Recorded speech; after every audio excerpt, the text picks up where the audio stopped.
pa rin tumigil ang pagsakit ng aking tiyan at ang mga huni ng tiktik ay sobrang lakas at ang sakit sa tenga kung pakinggan. Hindi ko hiniwalay ang lana na bigay ni mama sa akin at ang buntot pagi na binilin ng aking asawa. Kinuha ko rin ang matulis na kawayan na gawa ng aking asawa. Baka sakaling papasok sila sa loob ng pamamahay ko ay nakahanda na ako sa lahat ng kanilang pag-atake sa akin. Sige, pumasok kayong dalawa dito sa pamamahay ko. Hindi ko kayo aatrasan.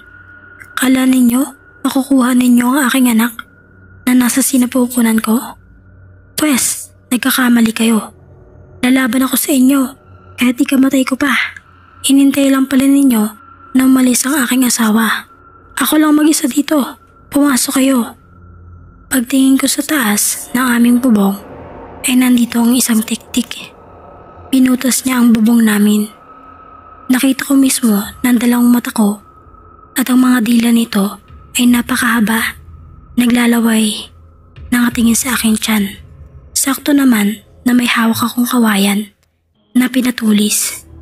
Tinusok ko ito at natamaan. Tila ba nasaktan ito at tumalo ng tiktik na nasa bubong namin. Sumigaw ito ng malakas at tila nang hihingi ng tulong sa kanyang kasama na tiktik. Gusto ko sanang lumabas pero naalala ko ang bilin ng aking asawa na wag akong lalabas ng bahay kahit ano man ang mangyari. Buti na lang ay naalala ko ang kanyang sinabi. Sa pagtusok ko sa tiktik ay kumalma ang buong paligid namin. Nawala ang mga huni nito. Kinaumagahan ay meron na ipabalita sa lugar namin na meron daw mag-asawa na umalis sa kanilang tahanan. At ang kasama nito ay may sugat sa bandang dibdib. Hindi nila alam kung anong dahilan ng kanilang pag-alis. Pero ako, alam ko na tiktik ang mag-asawa na yun.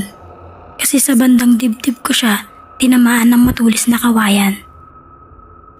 Sa pag-uwi ng aking asawa galing sa pangingisda, ay sinabi ko sa kanya ang buong nangyari sa akin.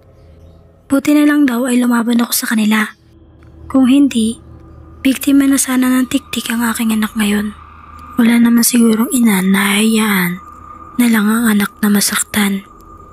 Kaya sa mga oras na yon ay hindi ako nagpadiig sa kampon ng kadiliman.